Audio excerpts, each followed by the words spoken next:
Happy Friday, everyone. It is Miss Harmon here with the Feel Good Friday shout out.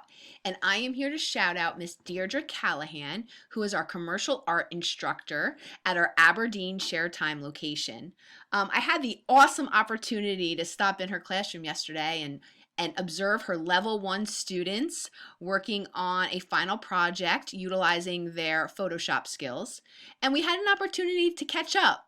And sometimes those conversations are the best conversations because you get to hear about all of the amazing things that the teacher is doing out in the community and for her students. So Miss Callahan shared with me that she's been doing a lot of work in Jersey City.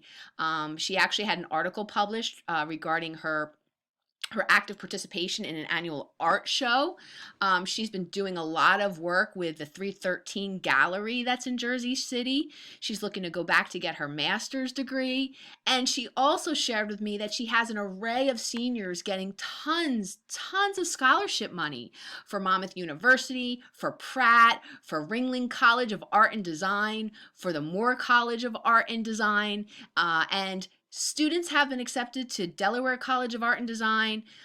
They're all majoring in art and doing amazing things thanks to her support. So, Miss Callahan, thank you for all of your support in the district and all of the hard work you've been doing in and outside of the district. We really appreciate it. Have a great weekend and keep doing what you do.